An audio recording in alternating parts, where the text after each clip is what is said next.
ఇంత గొప్ప సాక్ష్య సమూహం. ఈ మూడింటిని గురించి కొద్ది నిమిషాలు మనము ధ్యానిద్దాం.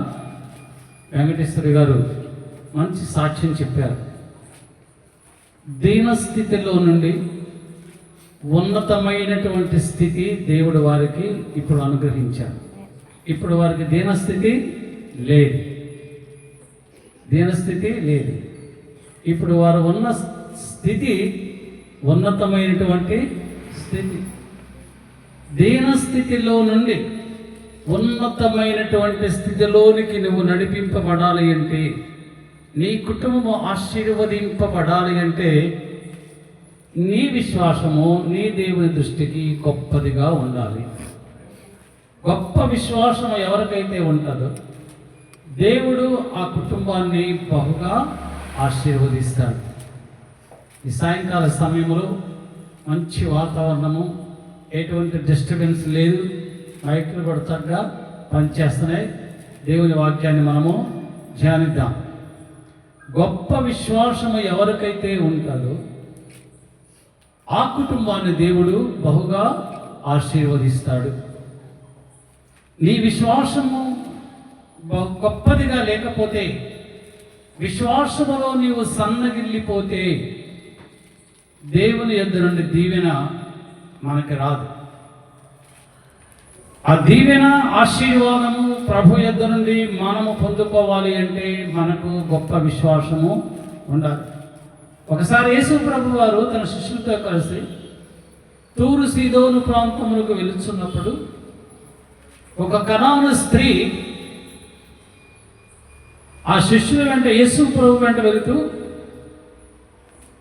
దావీదు కుమారుడా, ప్రభువా, నన్ను కరుణించుము, నా కుమార్తె దెయ్యము పట్టి బాధపడుతూ ఉంది అని ఆ కనాను స్త్రీ కేకలు వేసెను. గమనించిన వాక్యాన్ని ఏం చేసింది? మామూలుగా ప్రభువా ప్రభువా నన్ను కరుణించు అని అడగలేదు. ఎలా అడిగింది? ప్రభువా నన్ను కరుణించు అని కేకలు వేస్తూ ఉంది. ఎంత పెద్ద కేకలు వేస్తూ ఉందంటే, ఆమె వేసేటువంటి కేకలు ఆమెతో వస్తున్నటువంటి జనసమూహానికి గొప్ప డిస్టర్బెన్స్గా ఉన్నాయి, గొప్ప ఆటంకంగా ఉన్నాయి. శిష్యులు అంటున్నారు, ప్రభువా ఈమె కేకలు వేస్తుంది, ఈమె సంగతి ఎందుకు చూడండి అని చెప్పారు. అంటే అంతగా కేకలు వేస్తూ ఉన్నది.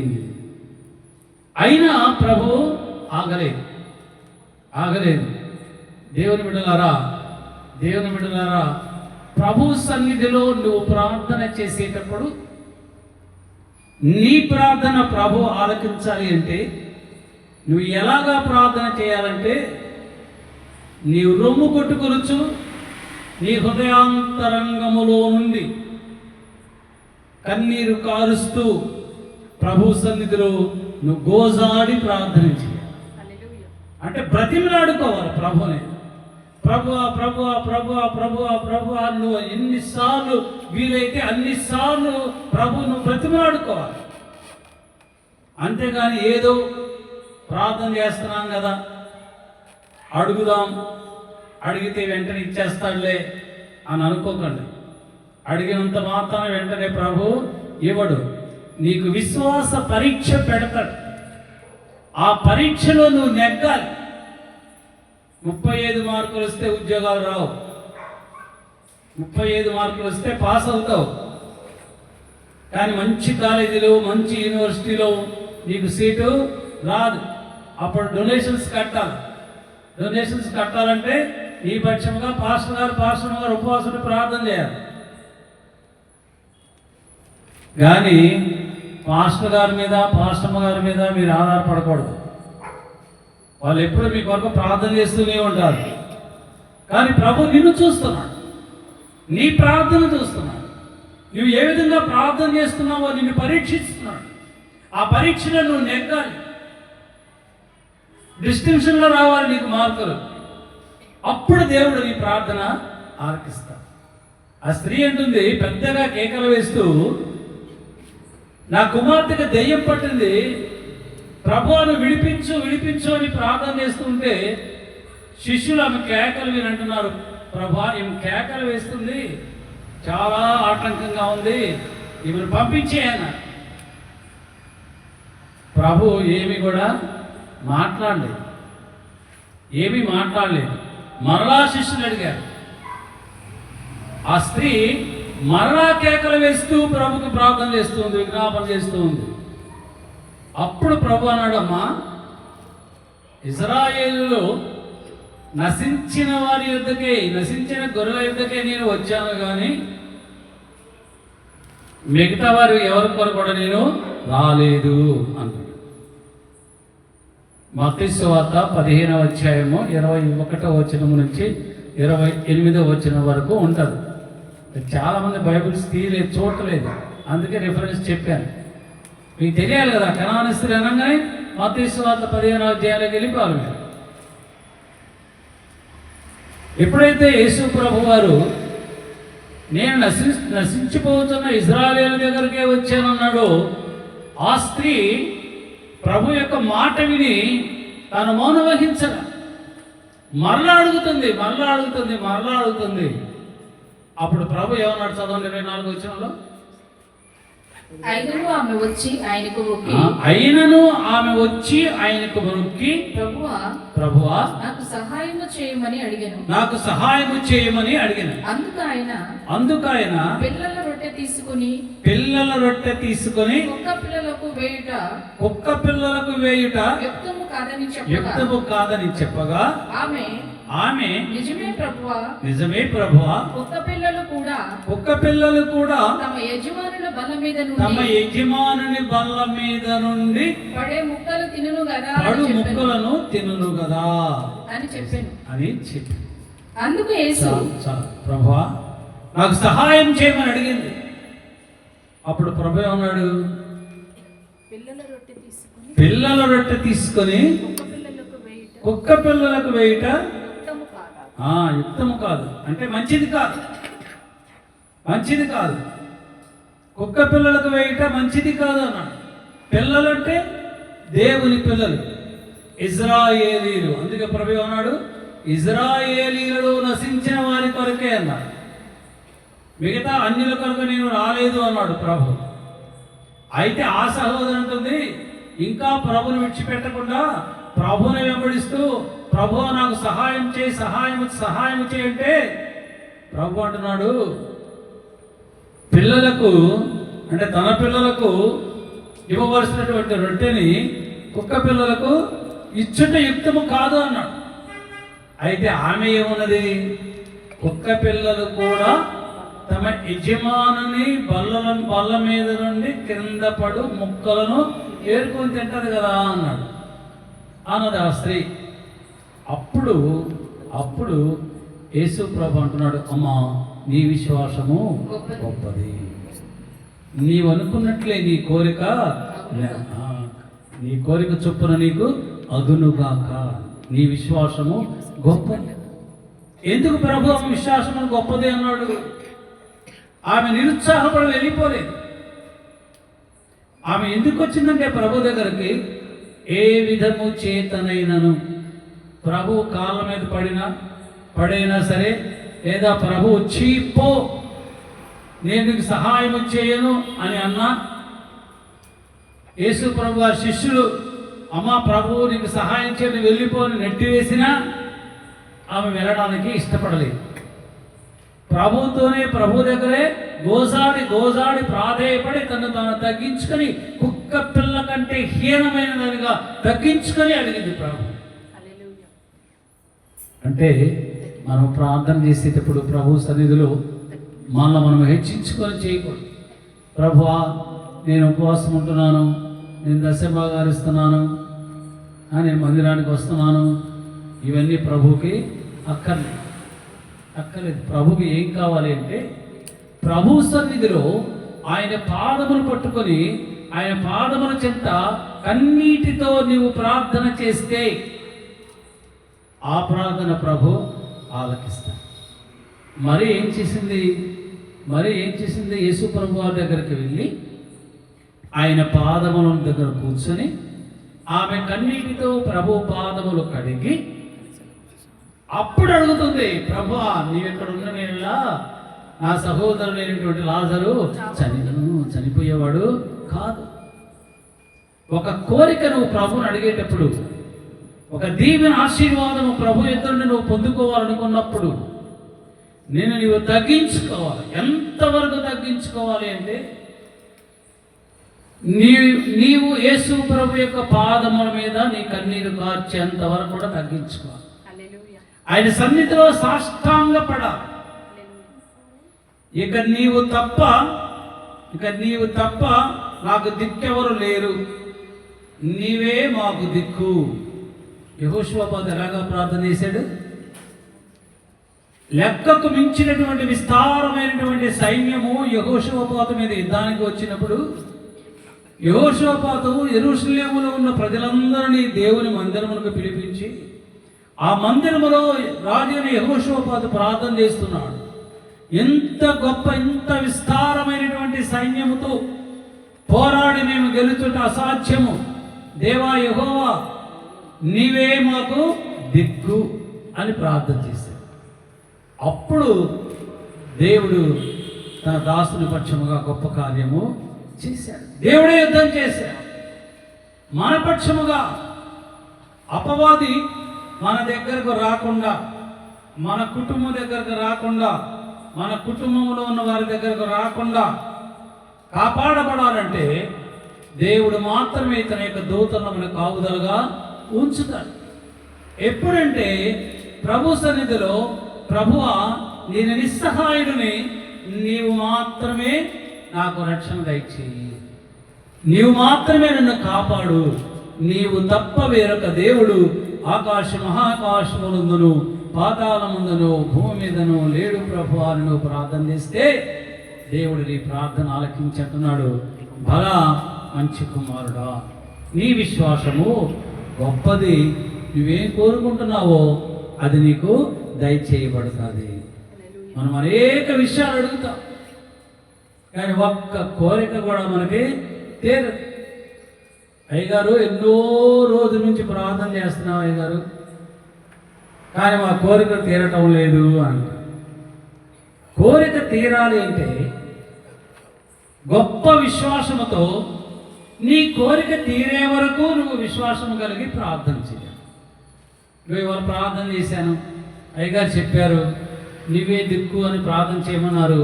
ఈ రాత్రికి వెళ్ళిపోయి ఈ సమస్యలన్నీ ప్రభు దగ్గర పెట్టేసి ప్రభు నీవే దిక్కు అంటే ప్రభు నీ కోరికలన్నీ కూడా తీర్చు. ఎప్పుడు తీరుస్తాడంటే ఆయన తీర్చే వరకు కూడా నిరీక్షణతో కూడినటువంటి విశ్వాసము నువ్వు కలిగి ఉండాలి.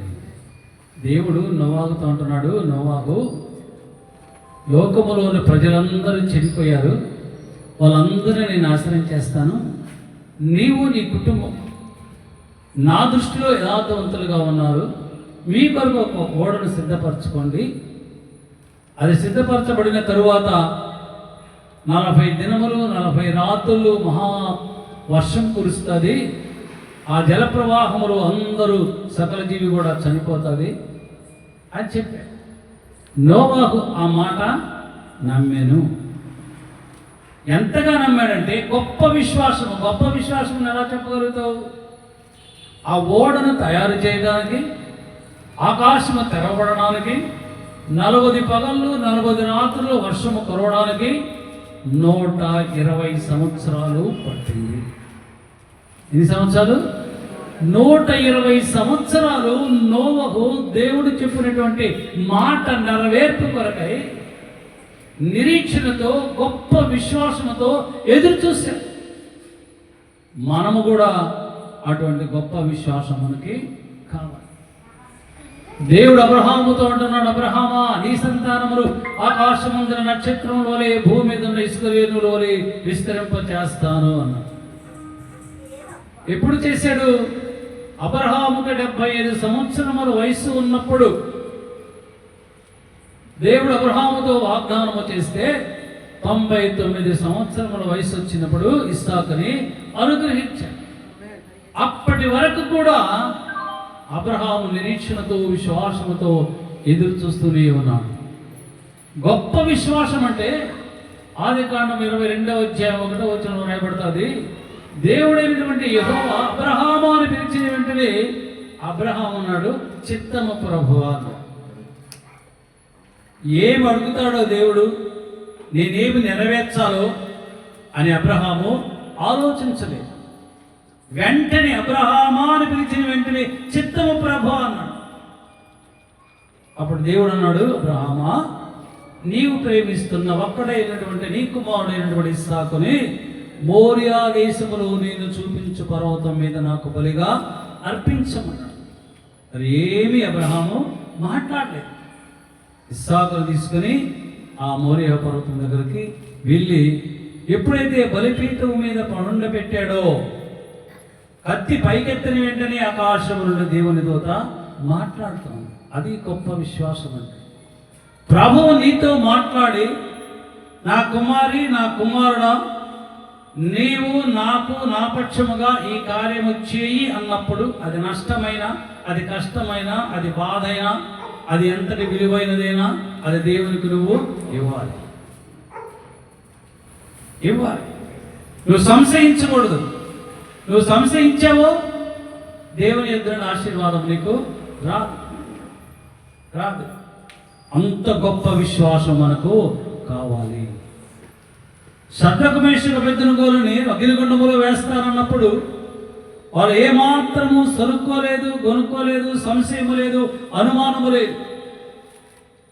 మేము నీవు నిలబెట్టినటువంటి విగ్రహమునకు మేము సాష్టాంగ పడము. అంతే, నువ్వేం చేసుకుంటావో చేసుకో, మేము నీకు సమాధానం కూడా చెప్పం. ఒకవేళ మీరు అడగచ్చు, ఎందుకు సాష్టాంగ పడాలని అడుగుతావేమో. ముందుగానే మేము చెప్తున్నాం మీకు, మీకు ఏ సమాధానం మేము చెప్పం. మా దేవుడు మమ్మల్ని రక్షించగలిగిన దేవుడు. ఒకవేళ రక్షించకపోయినా పర్వాలేదు. అటువంటి బలమైనటువంటి విశ్వాసము మనం కలిగి ఉన్నప్పుడు దేవుడు మన యొక్క ప్రతి అవసరత కూడా తీరుస్తాడు, ప్రతి కోరిక కూడా తీరుస్తాడు. రెండవదిగా లూకాసు వార్త 7వ అధ్యాయము, లూకాసు వార్త 7వ అధ్యాయము అక్కడ 1వ వచనం నుంచి 9వ వచనం కూడా రాయబడుతుంది. అక్కడ ఒక శతాధిపతి ఉంటాడు.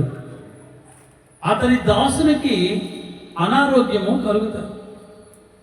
అప్పుడు ఆ శతాధిపతి కొంతమంది యూదులను కలిసి వారి దగ్గరికి వెళ్ళి, మీరు ప్రభువారిని కలిసి నా దాసును స్వస్థపరచబడినట్లుగా మీరు నా పక్షముగా మీరు వెళ్ళి అడగండి అన్నారు. మళ్ళీ ఏమంటున్నాడంటే 4వ వచనంలో, మాట మాత్రము సెలవిమ్ము అని అడగండి. నా ఇంటికి రమ్మనమని అడగలేదు. శతాధిపతి అంటున్నాడు, ప్రభువుని మీరు శ్రమ పెట్టవద్దు. మా ఇంటికి వచ్చి నా దాసుని మీద చేయి పెట్టి ప్రార్థన చేసి స్వస్థపరచమని ప్రభువుని మీరు శ్రమ పెట్టద్దు. స్నేహితులతో చెప్పి పంపిస్తున్నాడు. మాట మాత్రము సెలవిమ్మను, నా దాసుడు స్వస్థపరచబడతాడు అని స్నేహితులతో చెప్పి పంపించాడు. మళ్ళా అంటున్నాడు, నా కింద కూడా పనిచేసే వాళ్ళు ఉన్నారు. నేను రమ్మనమంటే వస్తారు, పొమ్మనమంటే పోతారు. అంటే దాని అర్థం ఏంటి? తనని ఆ శతాధిపతి తన్ను తాను ఒక దాసునిగా పోల్చుకున్నాడు. నేను దాసుని, నా ప్రభువు రమ్మనమంటే నేను వెళ్తాను, ఆయన కూర్చోమంటే కూర్చుంటాను, పొమ్మంటే పోతాను. నేను ఆయన మాటకు లోబడిన వాడను, నేను దాసుడు అని శతాధిపతి తను తాను తగ్గించుకున్నాడు. యూదులైతే ప్రభుతో అంటున్నాడు, ఇతడు నీ వలన మేలు పొందుటకు యోగ్యుడు. దేవుని బిడ్డలారా, దేవుని యొద్ద నుండి మేలు పొందుకోవడానికి ముందుగా మనకి ఏముండాలా? యోగ్యత ఉండాలి. యోగ్యత కలిగిన వాడవై, యోగ్యత కలిగిన వారమై మనం గొప్ప విశ్వాసముతో ప్రార్థన చేసినప్పుడు దేవుడు మన ప్రార్థన ఆలకించి, మన విజ్ఞాపన ఆలకించి మన కోరికలు తీరుస్తాడు. మన అవసరాలు, మన కోరికలు తీరుస్తాడు. కనుక ఆ ప్రభు అంటున్నాడు ఆ సమయంలో, చదవండి ఏమన్నాడు 9వ వచనంలో, యేసు ఈ మాటలు విని అతని గూర్చి ఆశ్చర్యపడ్డాడు. తన వెంట వచ్చుచున్న జన సమూహం వైపు తిరిగి, చూచి, ఇశ్రాయేలీయులోనైనను అంత గొప్ప విశ్వాసము నేను చూడలేదని మీతో చెప్పుచున్నాను. ఇశ్రాయేలీయులోనైనను దేవుని బిడ్డలలోనైనను ఇంత గొప్ప విశ్వాసము నేను చూడలేదని జనసమూహం అందరూ ఎదుట శతాధిపతిని గుర్చిన గొప్ప సాక్ష్యము చెప్పాడు. ఎప్పుడైతే సాక్ష్యం చెప్పాడో ఆ దాసుడు వెంటనే స్వస్థపరచబడ్డాడు. రైతులా కనుక ప్రభువుని మనం అడిగేటప్పుడు మనల్ని మనము తగ్గించుకొని ప్రభుని ప్రాధేయపడి బ్రతిమలాడి మనము అడగాలి. మన మీద మేలు చేసామని, మన ఏదో ఉపకారం చేసామని, మనం వాళ్ళకి అది చేసాం, వీళ్ళకి ఇచ్చేసాం, వాళ్ళకి అది ఇచ్చాం, ఇది ఇచ్చాం అంటే కాదు. నువ్వు ప్రభుకి ఏమిచ్చినా మంచిదే, కానీ అందును బట్టి నీకు దీవెన ఆశీర్వాదం రాదు. కానీ ఆయన సన్నిధిలో నిన్ను తగ్గించుకున్నప్పుడు మాత్రమే దేవుడు నిన్ను, నీ కుటుంబాన్ని ఆశీర్వదిస్తాడు. క్రైస్తరా హల్లెలూయా. హెబ్రీయులకు రాసినటువంటి పత్రిక 2వ అధ్యాయము 3వ వచనాన్ని చదువుతాం.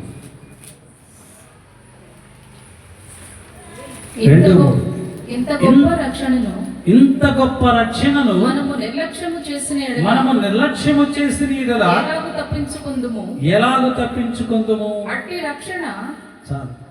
ఇంత గొప్ప రక్షణను నిర్లక్ష్యము చేసిన యెడల మనము ఎలాగా తప్పించుకుంటాం? దేవుడు మనకిచ్చినటువంటి రక్షణ చాలా చాలా గొప్పది. ఇంత గొప్ప రక్షణను మనము నిర్లక్ష్యము చేస్తే ఇంకా ఇక్కడ ఎవరైనా ప్రభు నమ్ముకునే వాళ్ళు, అటు ఇటు ఊగిసలాడే వాళ్ళు ఉంటే జాగ్రత్తగా వాక్యాన్ని వినండి. అపోస్తలుడైన పౌలు అంటున్నాడు, ఇంత గొప్ప రక్షణను నిర్లక్ష్యము చేస్తే ఏమవుతుంది? ఇక నిర్లక్ష్యం చేస్తే మాకు డబ్బు ఉంది, అది ఉంది, ఇది ఉంది, ఉద్యోగాలు ఉన్నాయి, వ్యాపారాలు ఉన్నాయి, అవి ఉన్నాయి, ఇవి ఉన్నాయి, ఆస్తులు ఉన్నాయి, ఏంటవుతుంది అని మీరు అనుకోవచ్చు. ఈ లోక సంబంధమైనదంతా నీకు ఉండొచ్చు. ఈ లోక సంబంధమైనటువంటి ఐశ్వర్యము, ఘనత, డబ్బు, పరపతి, ఆస్తి, అంతస్తు అన్నీ నీకు ఉండొచ్చు. నీవు దేవుడు నీకు, నీ కుటుంబానికి ఇచ్చినటువంటి రక్షణను నీవు నిర్లక్ష్యము చేస్తే, ఆయన రక్షణకు నీవు అవిధేయునిగా ఉంటే, ఆకాశము నుండి అగ్ని నీ మీద కురిపించబడతాడు. ఆకాశము నుండి అగ్ని కురిపించబడతాడు. ఆయన యొక్క ఉగ్రత ఎలాగా ఉంటుంది? దేవునికి ఉగ్రత వస్తే మానవుడు సహించగలడా? నహూము గ్రంథము 1వ అధ్యాయము 6వ వచనంలో రాయబడుతుంది. దేవునికి ఉగ్రత వస్తే మానవుడు సహించగలడా? చెప్పండి. మానవుడు సహించలేడు. అలానే కొలస్సీయులకు రాసినటువంటి పత్రిక 3వ అధ్యాయం 6వ వచనం చదవండి. కొలస్సీయులకు రాసినటువంటి పత్రిక 3వ అధ్యాయం 6వ వచనం. వాటి వలన దేవుని ఉగ్రత అవిధేయుల మీదకి వచ్చును. వాటి వలన దేవుని ఉగ్రత అవిధేయుల మీదకి వస్తుంది. ఎవరు అవిధేయులు? వేటి వలన? 5వ వచనం ఉంటుంది చదవండి. కావున భూమి మీద ఉన్నటువంటి మన అవయవములను అనగా జారత్వమును, అపవిత్రతను, కామాతురతను, దురాశను, విగ్రహారాధన అయిన ధనాపేక్షను చంపివేయండి. మనము వీటిని చంపివేయాలి. మన జీవితాలలో, మన కుటుంబాలలో ఈ లక్షణాలు ఏవి ఉండకూడదు.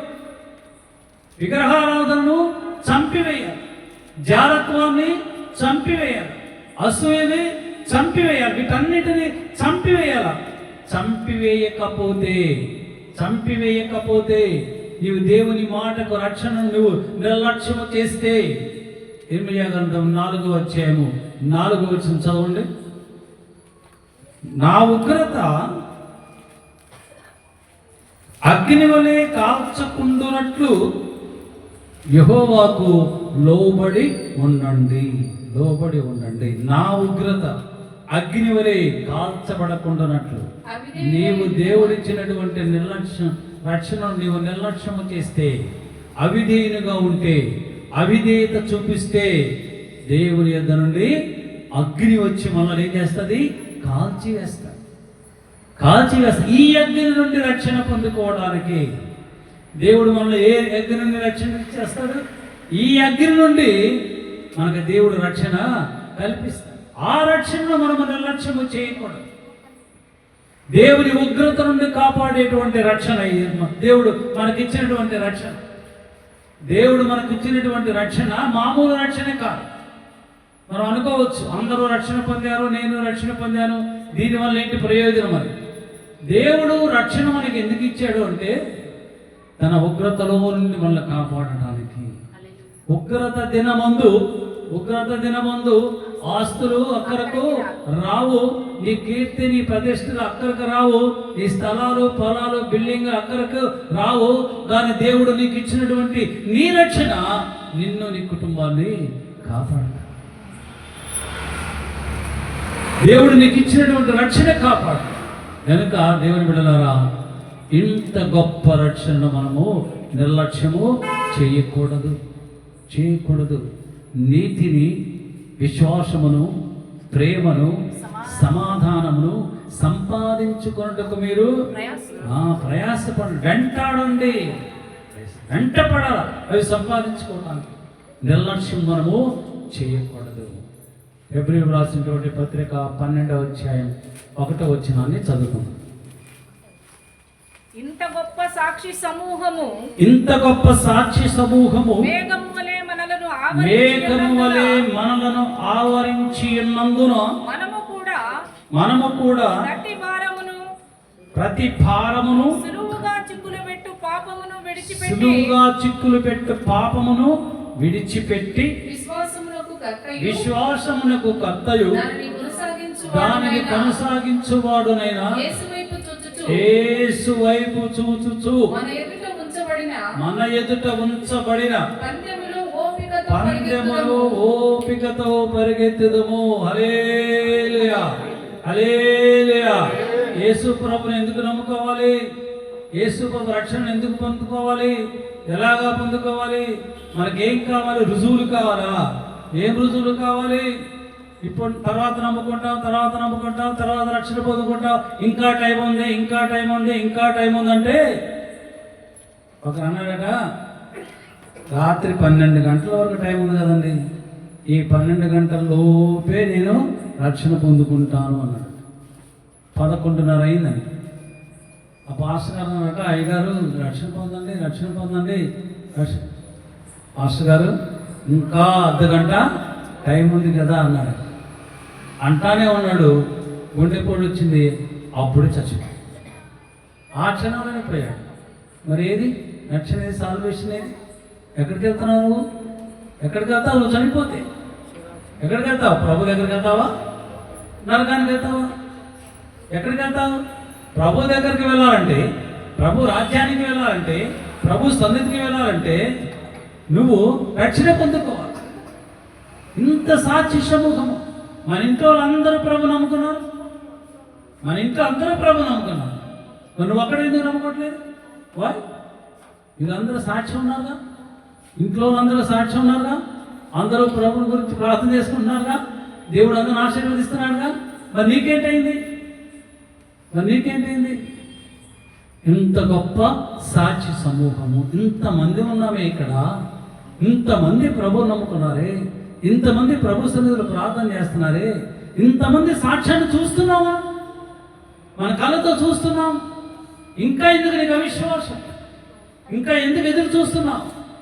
ఎవరి కొరకు, దేని కొరకు, ఏమి పొందుకోవాలని, ఏమి సంపాదించుకోవాలి. కుటుంబంలో అందరూ కలిసి ప్రార్థన చేసుకుంటే దేవుడు అక్కడ ఉంటాడు. కుటుంబం అంతా మోకరించి ప్రభు సన్నిధిలో ప్రార్థన చేసుకుంటే ప్రభు అక్కడ ఉంటాడు. ఇక్కడ కొంతమంది ప్రార్థన చేసుకొని ఒకరు బెడ్రూమ్లో పనుకొని, ఇంకొకరు టీవీ చూస్తూ ఉండి, ఇంకొకరు సేవ చూసుకుంటూ ఉంటే దేవుడు ఎలాగ ఆశీర్వదిస్తాడు? ఆ కుటుంబాన్ని ఆశీర్వదిస్తాడు. ఎలాగా? 35 మార్కులు ఇస్తాడు. 35 మార్క్స్ సరిపోతాయా? ఉద్యోగం వస్తుందా? చెప్పండి. మంచి ఉద్యోగం వస్తుంది. ఎస్సీఎంఆర్లో సేల్స్ మ్యాన్ ఉంటారు కదా, అక్కడ మార్నింగ్ వెళ్ళిన దగ్గర నుంచి రాత్రి వచ్చే వరకు కూడా కూర్చోడానికి స్టూల్ కూడా ఉంది అక్కడ. అలాగా నిండు గర్భిణీ అయినా కూడా కూర్చోడానికి అవకాశం ఉంది. అలాగా నిలబడి ఉండాల్సిందే. కస్టమర్స్ మంచి మంచి కుర్చీలు వేస్తారు, కానీ సేల్స్ గర్ల్స్ కుర్చీలు ఉండవు. అటువంటి ఉద్యోగాలు వస్తాయి. వాటి వల్ల ప్రయోజనం ఏముంది?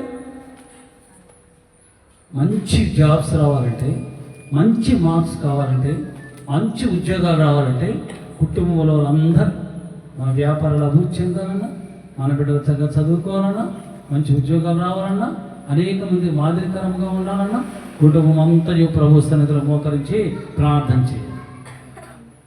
Praise the lord. మనం అందరికి ఇచ్చేవాళ్ళుగా ఉండాలి, కానీ పుచ్చుకునే వాళ్ళుగా మనము ఉండకూడదు. ఇంత గొప్ప సాక్షి సమూహము, మేఘము వలె, మేఘము ఎలాగా ఆవరిస్తారో అలాగా మన అందరి మీద ఆవరించినప్పుడు మధ్యలో ఒక్కరు నమ్ముకోకపోతే ఇంత భయంకరమైనటువంటి పరిస్థితి. ఫిబ్రవరిలో రాసినటువంటి పత్రిక 11వ అధ్యాయం 29వ వచనం నుంచి 32వ వచనం వరకు కూడా అక్కడ రాయబడతారు. దేవుని ప్రజల విశ్వాసమును బట్టి వారు పొడి నేల మీద ఎర్ర సముద్రం కూడా నడిచిపోయారు. విశ్వాసము వలన వారికి గొప్ప విశ్వాసమును నడిచిపోయారు.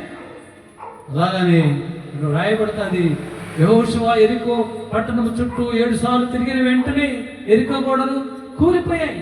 విశ్వాసము వలన అందరూ గమనించండి వాక్యాన్ని.